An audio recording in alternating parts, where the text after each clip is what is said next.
Welcome. My name is Stephen Sindoni. Thank you for tuning into the program, The Loss of Liberty. My guest today is Chris Baird, and he'll be my co-host. Chris is a fellow Hollow Earth researcher and good friend. I'd like to thank you, Chris, for being on the show tonight.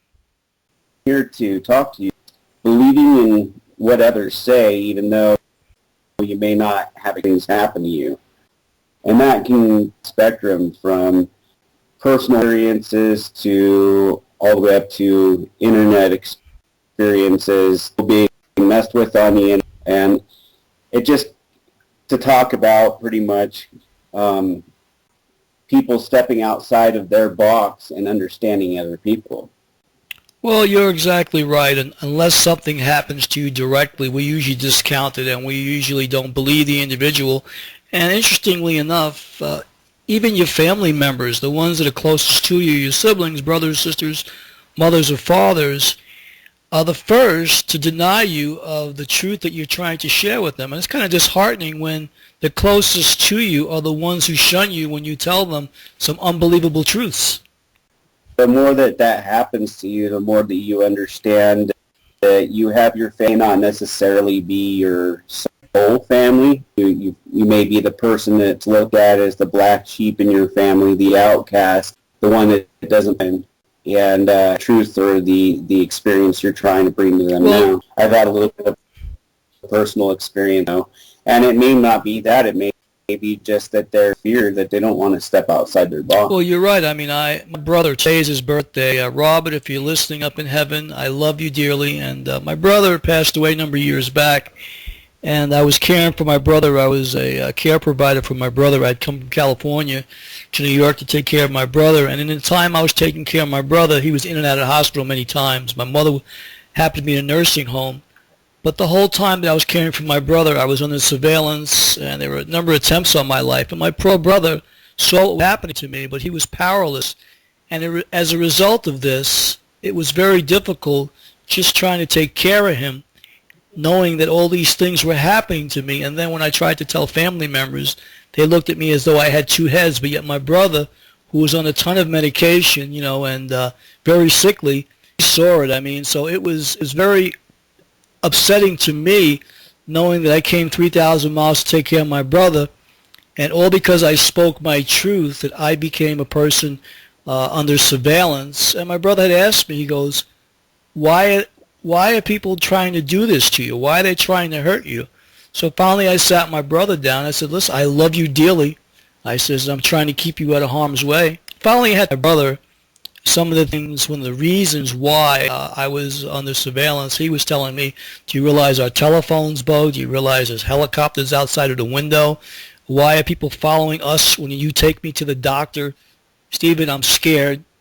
And, it tears to my eyes knowing that I had to take my brother to a doctor, take him outside and care for him, knowing that I had to worry about getting run over or just trying to get groceries to take care of him. So it was very frustrating. And then telling family members, and they could not believe that something like this can happen in America. So yeah, I mean, I felt like I was living in Russia or a foreign country. And since 9/11, I believe the loss of liberty for me was very adverse for the fact that I had information regarding individuals who I believe are responsible for bringing down the World Trade Centers. And when I went public with it, next thing I know, I became the target of surveillance. Told me about it in the past. I didn't know that much in depth about it, but it sounds like a hard situation. Well, yes, because what makes it tougher is when I put him back in the hospital when he got really, really sick because of seeing all this stuff. It almost gave him a heart attack seeing helicopters outside of the window, people following me. So I had to put him back into the hospital because the medication really wasn't helping him at that point. And I felt by me being there, I was more hurting him than helping him because he was really getting paranoid. And he would tell the doctors in the hospital, they're trying to kill my brother. So then they put my brother on a psych ward because they thought that he was hallucinating. And they said, who's trying to kill you? I had to bite my tongue and say, well, I guess he's kidding around with you, whatever. And when I leave the hospital, it would bring me to tears knowing that he was trying to alert them, but they thought he was bugging out and they were giving him more medication, and like it was just tearing me up inside. So I was caught between a rock and a hard place, knowing that as I left the hospitals, I'd have helicopters above my head and people following me, people bumping into me, people threatening me. As I stepped off the sidewalk, cars were trying to sideswipe me. It became a constant cat and mouse game. I had the landlord in the building that I was in. He goes, every time you come from California, he goes, we got surveillance here, we got helicopters. He goes, what'd you do? I said, tell the truth. I want people to understand the way it is. An aspect on this is that of the knowledge in the Bible, one of the control factors they use is that any new knowledge dies of the false prophets Bible. So they control you against any new information that way. Introducing to you in science that we have to touch, taste, and smell to know things. We have to have 100%, but there is also the fact that the things that they present to us direction, and therefore that's the way it is. It's that mainstream, and you bring out an idea that's Sir Edmund Halley, who found Halley's Comet, said the Earth was hollow out in public, and he was the same thing. And there's a prime example of information, and the more deal is look as they take it forward down your throat. So now people that are cutting edge, all these new finding out new things, they're fighting very hard to suppress the information that we have. They'll go as far as cutting off our Skype channel, interrupt our videos, interrupt our website. I was a little bit skeptical about the things that you would eat until I started developing what they literally do is disappear and go to change pages and it deletes all the information you just put up to. You co-host or help produce a show, enlighten the people a little bit about what you faced in just the last few weeks as you put some very important videos up about Obama, the assassination, 9/11, and Hollow Earth. Well, the first thing I run into, trying to put up JPEG photos, I can't put up photos. I even send the photos to Blog Talk Radio themselves for them to put them up, and they go, we can't even upload the photos. If I title photos, mysteriously the titling is missing.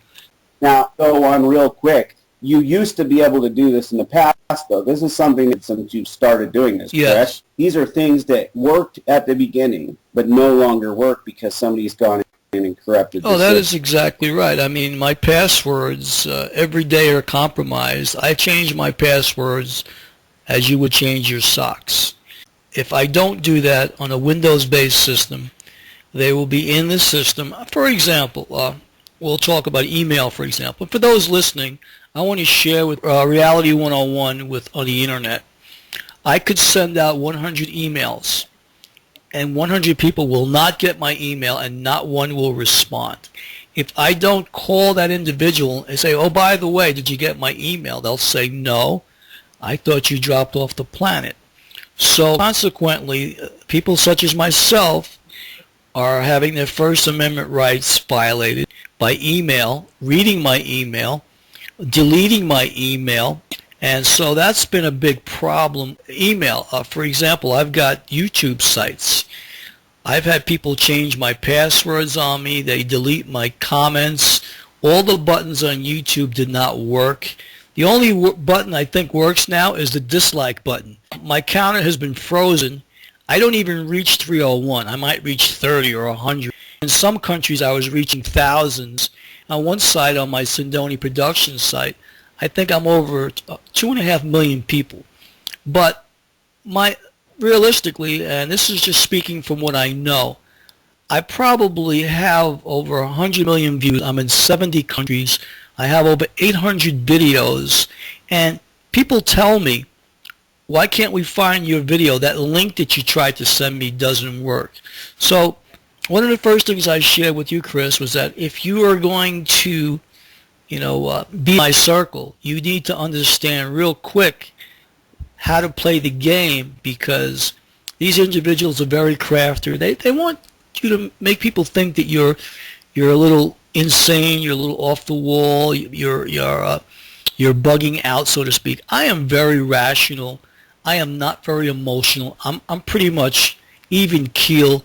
You know me a bit now, Chris. If I tell you something, usually in the second sentence I'll back it up with fact or information to support whatever it is that I say. Or I was going with the skeptic, the people in the government messing with people, the daily life, and the people that you meet at work, and somebody calls in sick. What is the first thing that goes through your head? Oh, they can't be that sick. They could work. But when you're sick, all of a sudden the table's flipped, and you're the one calling in, and you're like, there's no is people literally don't have any. Rich man doesn't understand the ways and the woes of the poor man. Doesn't have the forgiveness to give to the rich man. Is understanding that that experience will not experience, and no person walks the same path. So a person that's psychic intuitive, you may not have any idea how that works. You'll never is psychic intuitive, and they can talk with spirit, and they can talk with people. Well, it's interesting you say that, but because I've had to live outside of the box, and I couldn't hold a conventional job based on the persecution and the constant surveillance, I happen to be a psychic intuitive. Fortunately for me, I had been able to make money in that endeavor, helping people understand some of the things from the other side, and consequently the guides I had, the people who had come through, have got me to this point to make me realize that nothing that's happened to me isn't for a reason. I came in here with a contract to do a certain task. I was kind of telling someone tonight, it's like we're all standing there and someone says, who's going to volunteer? And everybody takes a step backwards and I'm there left in front. So that's kind of the way I felt that, okay, somebody's got to blow the whistle, so let it be me. If nobody wants to do it, I guess I was the one who was supposed to do it. Well, one of the things that I wanted to share with people, and maybe my own family doesn't know this, is in 2007, it happened to be Halloween. I happened to go pick psychedelics, whatever you want to call it, drugs. But before I had even done those, I had a feeling that overcame my body. I hadn't even gone to the concert yet. I was still in line of perception. This is what's going to happen. And then, of course, I did the things that I had spoken about. And the next thing I know, the light and the music was going around me in different patterns, and I was not there anymore. And then suddenly I was dancing through a mist, and the mist started opening up a little bit so that I could see that there were literally millions upon millions of people all in a circle with their arms linked, kind of like on Avatar, before Avatar came out, linked around a distant glow way off in the distance. And I was just floating down. The center light slowly got bigger and bigger and bigger.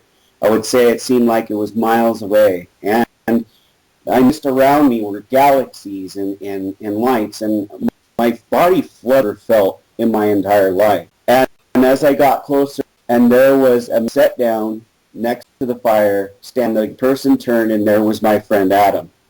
And I just burst into tears, and we hugged, and I talked to him. And what people did, and I don't know if I'd mentioned this, he had killed himself 2 years before that, and I was trying to reach out, and then he shot himself, and that's how he died. And so I never got that chance to say, hey, I'm your friend, I'm sorry for the things that we went separated us, and that I'm okay, and I'm fine. And I said, you're aware, because at this time I did not have any recollection of my life.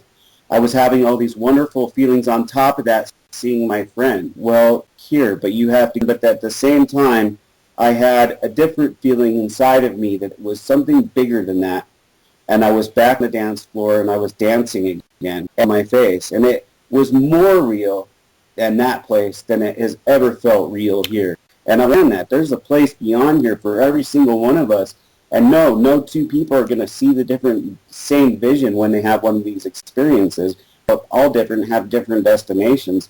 But these people can do what they want. They can do whatever they want. But I'm not afraid to die. When I go, I know I'm going to a better place. And later, consequently, like just after knowing you, I wanted to know what I should do with this information. And I picked grandmother. And I told her the story. And I said, Adam's okay. And she said, thank you for calling. I thought she was going to tell me I was totally, completely nuts. She told me, thank you for calling. I'm glad to hear that Adam's good. Well, there's quite a bit of people that believe in the the other side. They believe that people don't die; they live on in another dimension. One of the first things that happened to me, I had a very bad accident. I was about 7, 8 years old. I was in a car accident, and I was almost pronounced dead. And at that point, I went to the tunnel, but I was told to come back because I had more to do. I then went into the mirror. I was out of school for a couple of days because I was banged up and hurt. I had a concussion, and so I really they wanted to make sure that before I went back to school that my vision was okay and that I wasn't throwing up anymore. I had been throwing up quite a bit. But I looked in the mirror and I said, "This isn't my body. This isn't my coloring. I don't have dark hair. I don't have brown eyes. I look different." I picked up a razor. And I put the shaving cream on, and my grandfather says, "What are you doing?" I says, "I'm going to shave." He goes, "You can't use that razor." I go, "Why not?" He goes, "Because you're 7 years old, So at that point, well, I knew that I had been here before, and I just wanted to let him know, I understand what you're telling me, but, I'm an old soul. So I then became very close to my grandfather because my parents were on the outs and fighting, and when he died, I took it very, very, very difficult. And a number of years later, after his passing, I was awoken one morning, probably about 6 in the morning, and I heard him call me, and I smell his Lucky Strike cigarette. Now, I don't smoke, and I smelled the cigarette, and I heard him call me, and my grandfather had an Italian accent. He spoke in broken English, and but clear as a bell, I could hear him. I see the smoke wallowing in the whole room, and it's just as though someone had taken a very big puff, and you could smell, Lucky Strike very strongly. And he said, "Stevie," which very few people call me that, "don't take the car out this morning because if you do, you're going to get killed." I said it a couple times. I says, "Okay, Grandpa."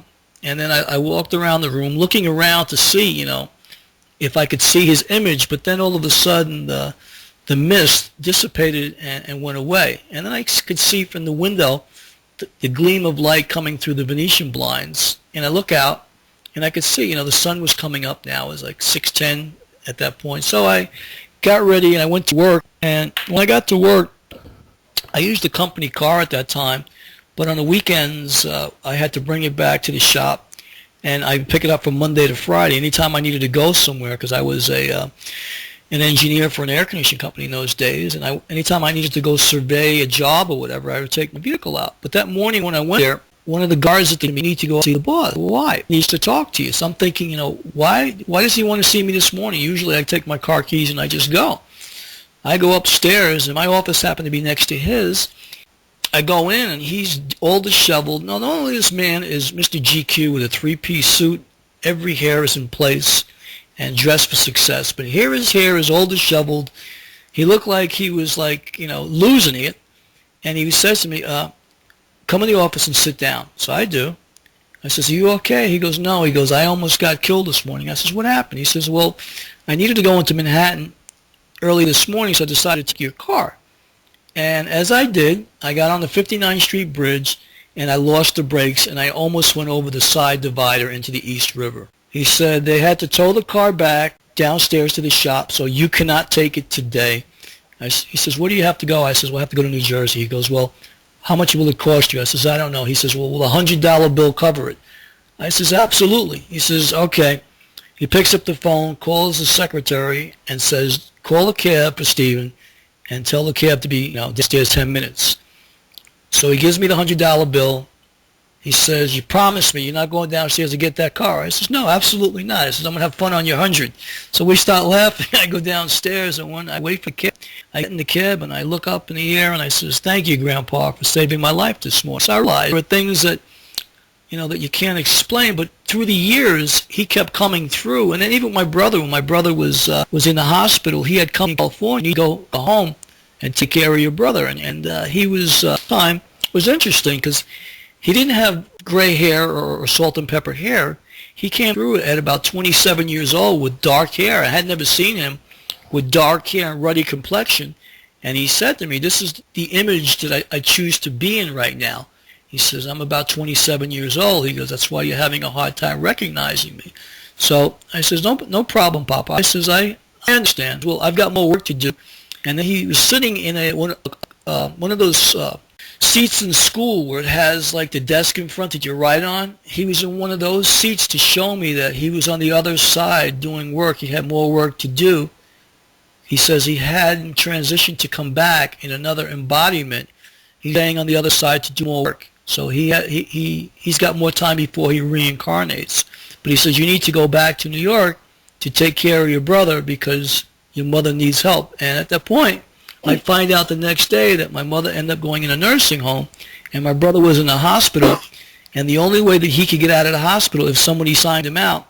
So I had to come back from California to be the power of attorney to take care of my brother. But my grandfather came to me in, actually I wasn't in California at that time. I was in Washington State. I was in Olympia, Washington. And my brother at that point, I called him and I told him in the hospital to give a message to my brother. I'll be there on Thursday or Friday. So when I finally got there, he says, do you have my cigarettes? Pretty interesting story. It's really cool that you were saved by your dad. When I went to see Adam, Adam wasn't the strung out left when I had left him on the physical world and said we're not going to be friends anymore. And then he was completely clean from head to toe. It was like he was glowing all over with the cleanliness of his body, and it was just really neat to see that. I mean, among all the visions and all the stuff that I experienced there, just to see him whole and healthy, that you were in another place, and your spiritual self-image in that place was different than your spiritual intentions. I'm not going to get into all this because I'm not really an expert in it, but be in not only one body here, but they can be in multiple bodies. And so some people that when they take a journey to different places, and I believe that those are just different spiritual planes of existence, even here on Earth or different dimensions, and they're quickly visiting them all. There's a really neat show on Bio called Survive Here and Beyond and Back or whatever. I would highly suggest people check that out. It's about peace and what they've experienced going over and back a little bit to, believing to go into what's going on in our country right now. Obviously, you believe in, and I'm one to, and that's what they did. And then they used that to enact all of these laws, have people like me and you that are bringing out this information. And we are known as forefathers as patriots are standing up and saying, hey, no, here's the truth, and here's what's going on. Well, patriots has now become American terrorists. And so there's a fine line between a terrorist anymore to literally walk into your home, take you without warrant, without will, arrest you, and hold you indefinitely. That means for the rest of your life without trial, without cause. Well, you're right. Colonists fought King George of England for. I mean, what the British would do, Chris, they would come to your door, write a warrant at your door, kick it down, and then, arrest you. Well, and people need to understand that me and you, we're not, and we're going to harm anybody or hurt anybody to our government or to anybody. We're out here saying, okay, here's what they're presenting us, and here's what we're finding, and it's not matching up, whether it be Hollow Earth, whether it be when it wasn't struck, whether it be the JFK video, and it looks like you can clearly reaches back over his shoulder and shoots JFK in his head, and his skull splits. Any of those things that you brought out, that I brought out, it just, that's what we're talking about. That's what we're doing. And just because maybe you don't agree or you don't stand or you're in fear, you don't want to troll people. Trend where on Wire Club, if I bring anything new to the table, I've got about 10 to 15. And sadly, I think most, they have nothing to do with the topic and just a new truth. Well, one of the things I pride myself in is the Constitution, and it says the right is guaranteed by the First Amendment to the U.S. Constitution to be able to express your beliefs and ideas without unwarranted government restriction. And the framers of the Constitution guaranteed us that freedom of speech and expression because we were the free sovereign citizens of the United States within that First Amendment. and the Congress shall make no law, Chris, abridging the freedom of our speech. So end of story. They can come up with anything that they want to, but as long as it goes against the Constitution, all those laws are null and void on the toilet paper that they're written on. And that's another thing that people need to understand too. First thing I want to tell you is that money is an illusion. And people will say, well, what do you mean money is an illusion? I see it, I can touch it, it's real. But there's goods and services, and then there's people. You could go to where you need, but if you're in need and they have it, that's the kind of society that we could. Yes. All right. There's some scoff at this probably, but there are many news that our government has sucked up and suppressed so that they could form policies of gas. Well, I'll give you a point here if I can. Using gas and it's real quick, but once people understand that money isn't real and the laws are nothing, I have a great connection with God myself. Bible or going to church. Bible, I'm sorry to say this, was what of the Bible remains that was actually from the original Bible. Cahoots with the Roman Catholic Church at the time rewrote the Bible at that time. Well, it's like reading the National Enquirer. So, I mean, it's all due to interpretation. And, you know, the thing is, people want to believe blindly, like sheeple, rather than be people. You need to investigate everything that you come in contact with to experience it and to listen to someone's point of view. And if you don't understand it, do some research and then make sense of what they say rather than to cast stones at them and to make them an outrage or a renegade just because it doesn't, factor into your own existing paradigm belief system. 100% trust to hear it. Reason to sit here and lie to people, okay? I'm telling people what I believe, and having is BS is because I can feel it inside. I sit there and I'm like, does this information resonate with me?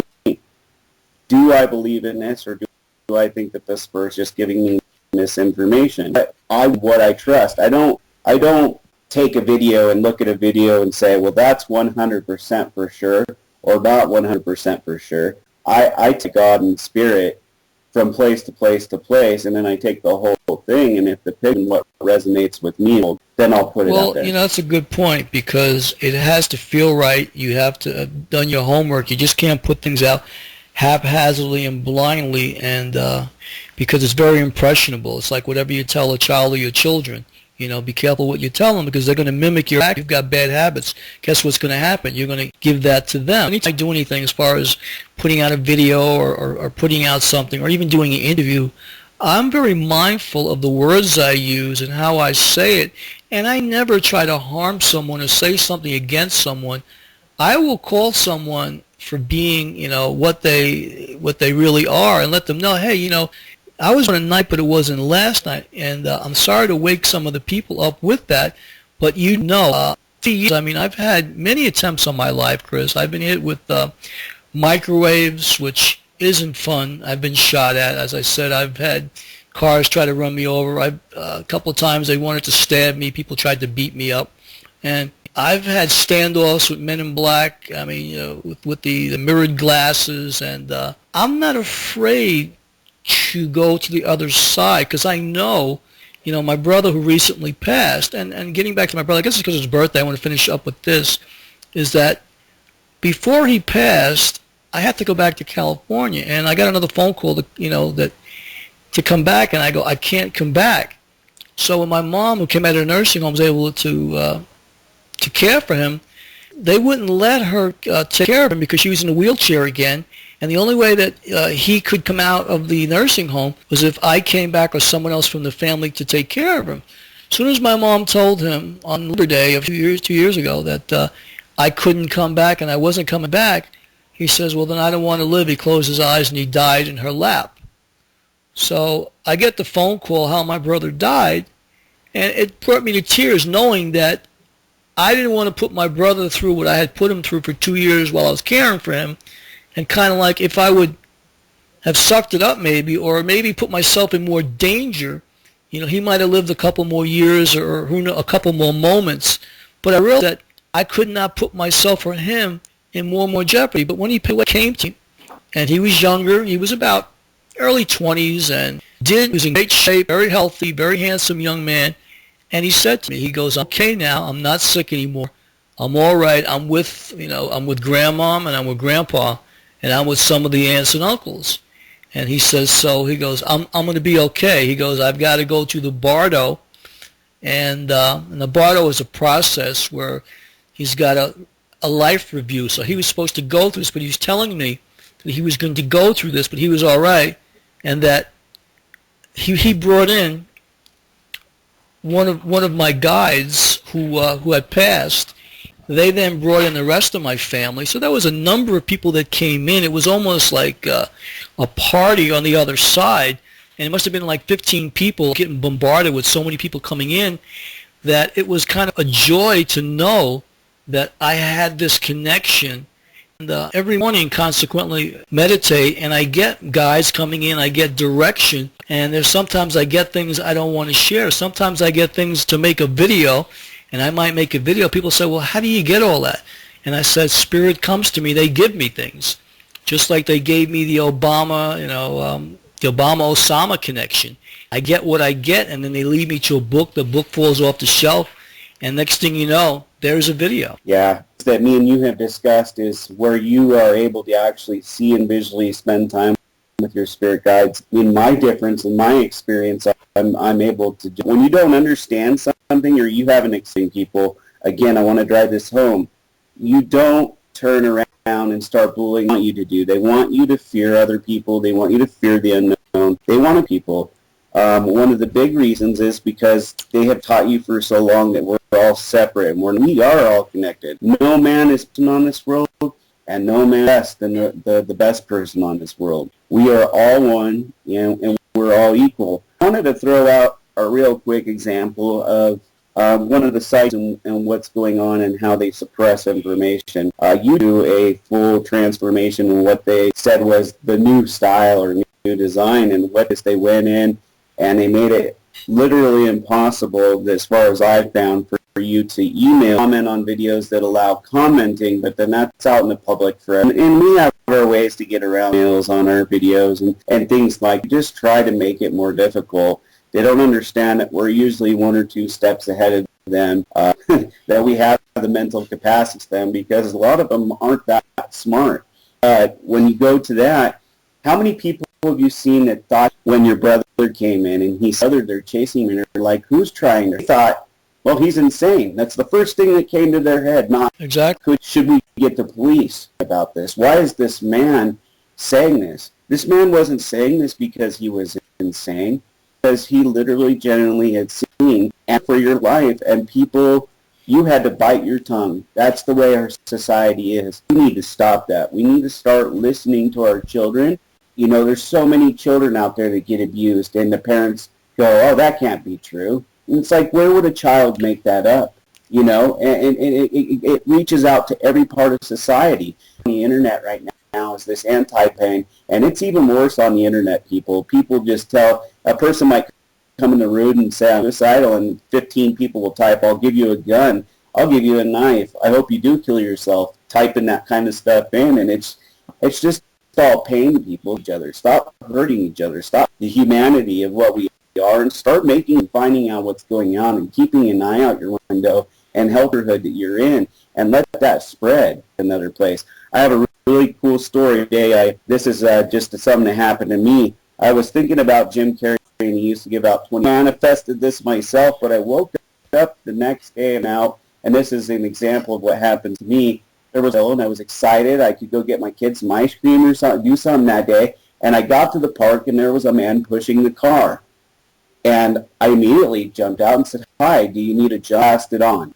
Kindness for other people. I asked them well, you know, we've come here to be in service to others, and when you don't understand that, you live a very fearful life of other people, other situations, and you don't have the love in your heart. We're here to embrace one another. This isn't a dress rehearsal, and this is supposed to be paradise on the on this planet that we're on, And to allow someone to take away from your First Amendment rights or any of your rights as a free sovereign being is against the Creator's.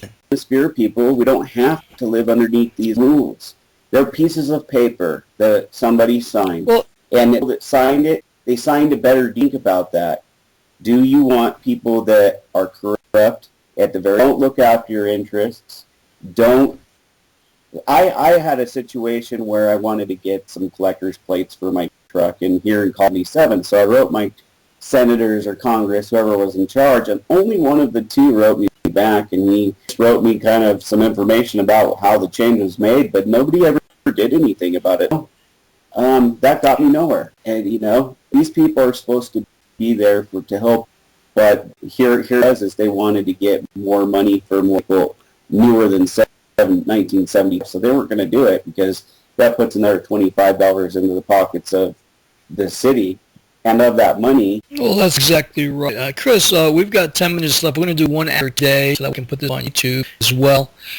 Give out your website so that way people can get a hold of your contact information. I think what you've had to say today is very, very important, and I think other people should get with you to be able to get some of your advice as we go forward. Well, my website, again, is centerstars.webs.com. This interview will probably be going on there going on your YouTube, and I'll just post it up there. But most of that has to do with some music that I've made there. It's pretty much a website dedicated to my series with a New World View like that. You can also go open a free account at wireclub.com and look me up. It's Center Stars channel there as well. That once you step out just a little bit, look outside the box, and give up all the fear, you're gonna feel a lot better. And it looks like some interruption there. We could hear echoing now. Yes, I'm here. I'm not on the keypad whatsoever. Maybe someone else is writing things down as we speak. Maybe they're going to learn from this and share the transcript with the men in pink, possibly. People that mess with us. I'm surprised we made it through this whole. The main thing is that you don't have to spread the word that we're all patriots. We all deserve freedom. That's what this country. That's what this world's on. But that doesn't come with fear. It doesn't come with money and control and pain and suffering. It comes with people understanding we don't need all that crap. We just need to take care of each other. That's exactly right. I mean, when I used my brother, I guess his birthday today was one of the reasons why, it became important, because I felt guilty, because of his early passing for my younger brother, no less, looked like my father from the sicknesses that he had, and not to be in the great shape that I'm in. Luckily, God, preserved me, and even though I've been through many, many things, I still have boyish appearance. But my brother wasn't so fortunate, being sickly and aged very, very badly because of the medication, all the things that they were giving him, and it hurt me to see that my younger brother had to live such a terrible existence. And I thought about it, well, gee, here I am going through all these things, but at least I'm healthy, and, therefore the grace of God go I, and what did kill me made me stronger, and realized, what, I can handle anything. And then when I realized that I had guides, I had people coming in, I had many people coming in, and then I learned more and more and more as a result of that listening. And then I was given warnings. They told me when people were trying to hurt me, when I needed to go left instead of go right, or when someone was trying to put me in harm's way. And I said thank you, and I was appreciative. I had an attitude of gratitude, knowing that because I meditate, because I do spiritual work, because I clear my energy, because I'm committed in listening, I am still here today. And whatever contract, Chris, that I signed on to do when I came in here, I know I've got more work left to do, and I'm going to see the changes in this country happen as we go through 2012. They talk about the shift. We are all connected, and I believe that what I've done by sharing information is going to bring down the veil And those who say they're transparent are going to be showed for who they really are, the charlatans, the crooks, the liars, and they will have to then deal with the results of that. But I am not a judge, nor am I a jury, and I will say to them, it's cause and effect. You now have to deal with the things that you've done, and hopefully for you, you'll be able to learn from this, so that way, if life is reciprocal or cyclical and goes around, comes around, and you have to come back into another embodiment, hopefully your lessons will have been learned on the other side, so when you come back, you won't be doing the same thing over and over again and hurting the collective, because, as I said, we are all connected.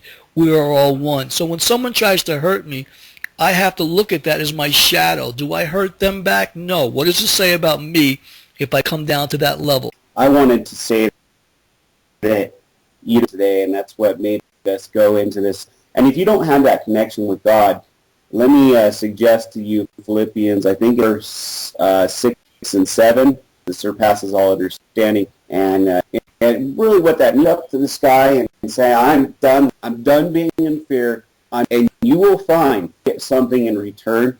It's going to feel wonderful. You're going to lose anxiety, fear, and you're going to have a connection that you've never had before, and you'll start to understand where we're at. I also want to thank whoever's up there working us through the show right now, because Stephen and I couldn't even minute connection today at any point or any time without any interruption. So thank you in this situation so we can get this. Well, the truth needs to be told. We've got about 3 minutes here left to go. I'll just like to say that my brother, my family members, and all the people who have been there for me, who are on the other side, have given me tremendous amount of help and support to be able to put me in places around people that have helped me and sheltered me, provided for me, at times when it was almost impossible for me to continue.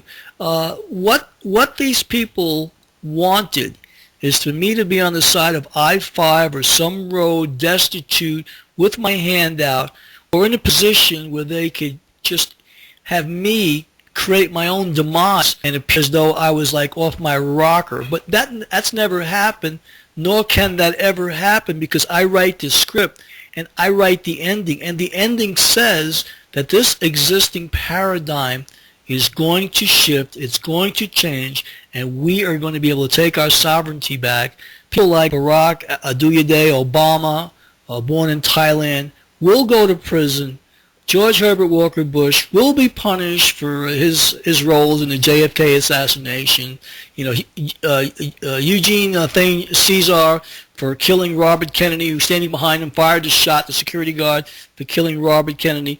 These people are going to have to pay the price at some point for being drawn into these dark scenarios and hurting a fellow brother or a fellow human being. And before we run out of time here, even if they don't get it in this lifetime where we see it but even if they don't, we need to understand forgiveness. We need to forgive even the worst of our enemies. And the very first place you start with forgiveness. So forgiveness is not, people, it's not a word to get away from a situation where somebody's harmed and still have the feelings. Forgiveness is totally just forgive it, move on from it. It doesn't mean you forget.